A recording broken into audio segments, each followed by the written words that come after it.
نحمدہ و نصلی علی رسولہ الکریم. Viewers from mine of knowledge, السلام علیکم. احادیث کے مطابق دجال پیدا ہو چکا ہے اور ایک جزیرے میں قید رکھا گیا ہے. قیامت کے قریب وہ ظاہر ہوگا، جیسے کہ صحیح مسلم میں حضرت تمیم داری رضی اللہ تعالیٰ عنہ کے اسلام لانے کا سبب بننے والا واقعہ ہے کہ انہوں نے ایک جزیرے میں دجال سے اتفاقی ملاقات کی اور بات چیت کی جب وہ سمندری طوفان کی وجہ سے ایک جزیرے میں پھنس گئے تھے. دجال نے ان سے 4 سوالات کیے اور نشانیاں پوچھی، جو دجال کے خروج کی 4 نشانیاں بھی ہیں. ان میں سے آج 3 نشانیاں پوری ہو چکی ہیں، جبکہ اس وقت یعنی 1400 سال قبل صرف 1 نشانی ہی پوری ہوئی تھی. یاد رکھیں دجال کو حضرت عیسیٰ علیہ السلام اپنے نزول کے بعد قتل کریں گے. تفصیلی حدیث یہ ہے کہ دجال نے پوچھا تھا، مجھے یہ بتایا کہ بیسان کی کھجور میں پھل آتا ہے یا نہیں. بیسان شام میں ایک بستی کا نام ہے. تو اس وقت حضرت تمیم داری نے انہیں کہا تھا ہاں آتا ہے. اس نے کہا وہ وقت قریب ہے جب اس میں پھل نہ آئیں گے. پھر اس نے پوچھا اچھا بحیرہ تبریہ کے متعلق بتا، اس میں پانی ہے یا نہیں. ہم نے کہا بہت ہے. اس نے کہا وہ زمانہ قریب ہے جب اس میں پانی نہ رہے گا، یعنی اس کے خروج کا وہ وقت ہوگا. پھر اس نے پوچھا زخر یعنی شام میں ایک بستی کے چشمے کے متعلق بتا، اس میں پانی ہے یا نہیں، اور اس بستی والے اس کے پانی سے کھیتوں کو سیراب کرتے ہیں یا نہیں. ہم نے کہا اس میں بھی بہت پانی ہے اور لوگ اس کے پانی سے کھیتوں کو سیراب بھی کرتے ہیں. پھر اس نے کہا اچھا یہ بتا نبی کریم صلی اللہ علیہ وآلہ وسلم کا کچھ حال سنا. ہم نے کہا وہ مکے سے ہجرت کر کے مدینہ تشریف لے جا چکے ہیں. اس نے پوچھا عرب کے لوگوں نے اس کے ساتھ جنگ کی ہے. ہم نے کہا ہاں. اس نے پوچھا اچھا پھر نتیجہ کیا نکلا. ہم نے کہا وہ اپنے گرد و نواح پہ تو غالب آ چکے ہیں اور لوگ ان کی اطاعت قبول کر چکے ہیں.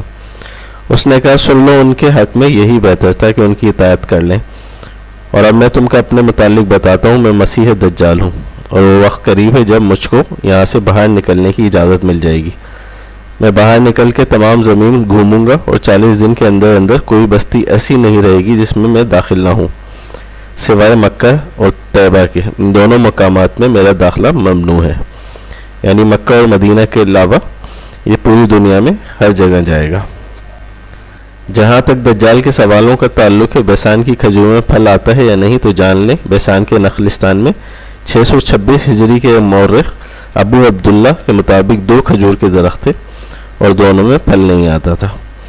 دوسرا سوال بحیرہ تبریہ کے متعلق اس میں پانی ہے یا نہیں، تو یہ اسرائیل میں تبریہ شہر کے کنارے واقع ہے اور اسے سی آف گلیلیو کہا جاتا ہے. عیسائی عقیدے کے مطابق حضرت عیسیٰ علیہ السلام اس دریا پہ چلا کرتے تھے. اس میں پانی دریا اردن سے آتا ہے جو خشک ہو کے پانی کی ایک چھوٹی جھیل میں تبدیل ہو چکا ہے. لہٰذا بحیرہ تبریہ کا حال بہت خراب ہے اور آج یہاں پانی تیزی سے خشک ہو رہا ہے.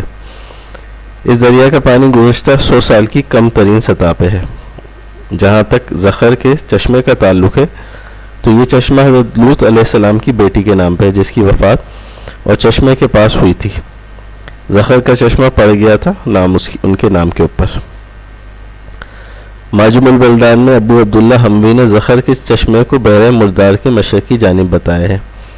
یہ چشمہ بھی آج خشک ہو چکا ہے اور رسول اللہ صلی اللہ علیہ وآلہ وسلم ہجرت مدینہ کے بعد غلبہ پا کے رحلت فرما چکے ہیں. لہذا دجال کے خروج کی 4 میں سے 3 نشانیاں آج پوری ہو چکی ہیں. یہاں اس حدیث سے سوال کا احاطہ بھی ہوتا ہے کہ ڈالر دجال نہیں ہے، نہ ہی کوئی سمبولک چیز جو ہے وہ دجال ہے، بلکہ دجال ایک جیتا جانتا انسان ہے.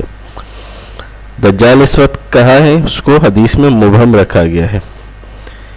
صحیح مسلم کی حدیث میں دجال کا ظہور کے بارے میں مختلف روایات ہیں کہ وہ مشرق سے ظاہر ہوگا اور حلہ نامی جگہ جو شام اور عراق کے درمیان ہے وہاں سے ظاہر ہوگا.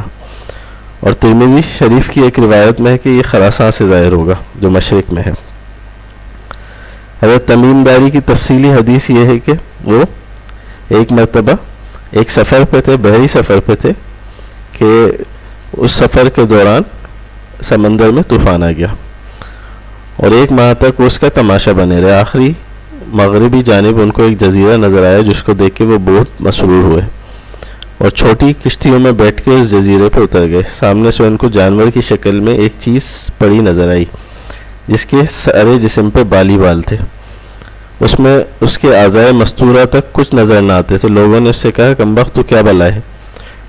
وہ بولا میں دجال کی جاسوس ہوں، چلو اس گرجے چلو، وہاں ایک شخص ہے جس کو تمہارا بڑا انتظار ہے۔ یہ کہتے ہوئے جب اس نے ایک آدمی کا ذکر کیا تو ہم کو ڈر لگا کہ کہیں وہ جن نہ ہو۔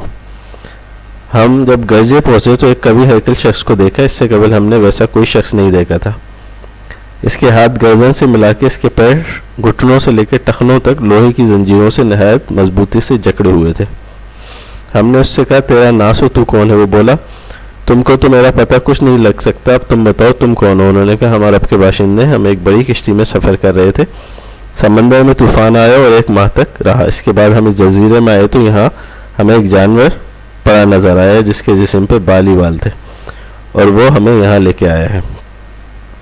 اس نے کہا مجھے یہ بتاؤ کہ بیسان کی کھجوروں میں پھل آتا ہے یا نہیں؟ ہم نے کہا ہاں آتا ہے۔ اس نے کہا وہ وقت قریب ہے جب اس میں پھل نہیں آئیں گے۔ پھر اس نے پوچھا بحیرہ طبرے کے متعلق بتاؤ اس میں پانی ہے یا نہیں؟ ہم نے کہا بہت ہے۔ اس نے کہا وہ زمانہ قریب ہے جب اس میں پانی نہ رہے گا۔